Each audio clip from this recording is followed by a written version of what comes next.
روزہ اسلام کے 5 بنیادی ارکان میں سے ایک ہے اور اس کا ثواب بے حد عظیم ہے۔ قرآن و حدیث میں روزے کے کئی فضائل اور اس کے اجر و ثواب کا ذکر کیا گیا ہے۔ روزہ اللہ کی رضا، تقوی، جنت میں داخلے اور گناہوں کی معافی کا ذریعہ ہے۔ اس کا اجر اللہ خود عطا کرے گا جو بے حساب ہوگا۔ روزہ ایک عظیم عبادت ہے جو اللہ کے قریب کرنے، گناہوں کی معافی، جنت میں داخلے اور بے شمار روحانی و جسمانی فوائد کا ذریعہ ہے۔ یہ صبر، تقوی، شکر اور اللہ کی رضا حاصل کرنے کا بہترین ذریعہ ہے۔ روزہ صرف بھوک اور پیاس برداشت کرنے کا نام نہیں بلکہ یہ اللہ کی قربت حاصل کرنے، گناہوں کی معافی اور جنت کی خوشخبری کا ایک عظیم ذریعہ ہے۔ یہ صبر، تقوی اور اللہ پر بھروسے کی بہترین مشق ہے جس کا انعام دنیا اور آخرت دونوں میں دیا جائے گا۔ روزے دار کے لیے اللہ تعالیٰ کی جانب سے بے شمار انعامات ہیں جن کا ذکر قرآن و حدیث میں موجود ہے جو درج ذیل ہیں۔ قرآن مجید میں روزے کا ثواب تقوی حاصل ہوتا ہے۔ روزہ انسان کو صبر، شکر اور اللہ کے قریب لے جاتا ہے جو تقوی کی علامت ہے۔ اللہ تعالیٰ فرماتے ہیں، اے ایمان والو، تم پر روزے فرض کیے گئے جیسے تم سے پہلے لوگوں پر فرض کیے گئے تھے تاکہ تم پرہیزگار بن جاؤ۔ دوسری جگہ ارشاد فرمایا، بے شک صبر کرنے والوں کو ان کا اجر بے حساب دیا جائے گا۔ اللہ تعالیٰ کی خاص جزا۔ حدیث قدسی میں اللہ تعالیٰ فرماتے ہیں، ابن آدم کا ہر عمل اس کے لیے ہے سوائے روزے کے، وہ خاص میرے لیے ہے اور میں خود اس کا اجر دوں گا۔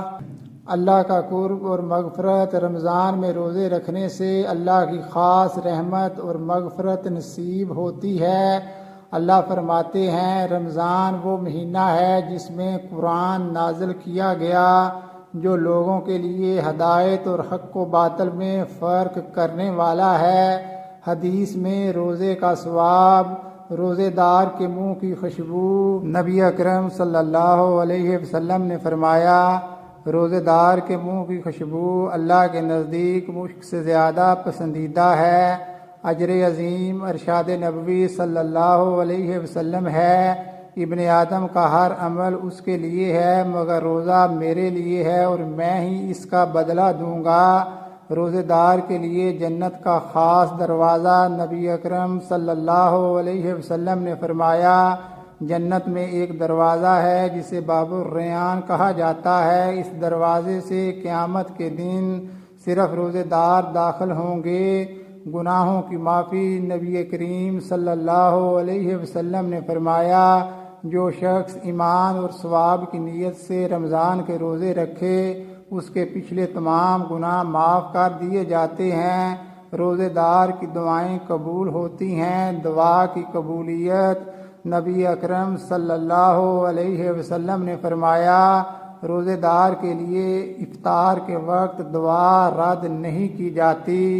قیامت کے دن کی شفاعت۔ نبی اکرم صلی اللہ علیہ وسلم نے فرمایا، روزہ اور قرآن قیامت کے دن بندے کے لیے شفاعت کریں گے۔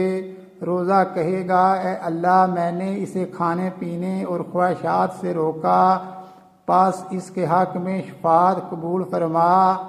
2 خوشیاں۔ نبی کریم صلی اللہ علیہ وسلم نے فرمایا، روزے دار کے لیے 2 خوشیاں ہیں، ایک افطار کے وقت اور دوسری اپنے رب سے ملاقات کے وقت۔ دوزخ سے نجات۔ نبی کریم صلی اللہ علیہ وسلم نے فرمایا، جو بندہ اللہ کے لیے ایک دن کا روزہ رکھے اللہ اس کے چہرے کو جہنم سے 70 سال کی مسافت کے برابر دور کر دیتا ہے۔ یہ تمام احادیث اس بات کو ظاہر کرتی ہیں کہ روزہ ایک نہایت فضیلت والا عمل ہے جو نہ صرف گناہوں کی معافی کا ذریعہ بنتا ہے بلکہ جنت میں داخلے اور اللہ کی قربت کا بہترین وسیلہ بھی ہے۔ روزہ ایک عظیم عبادت ہے جس کا اجر اللہ تعالیٰ خود عطا فرماتے ہیں۔ قرآن و حدیث میں روزے کے بے شمار فضائل و ثواب بیان کیے گئے ہیں۔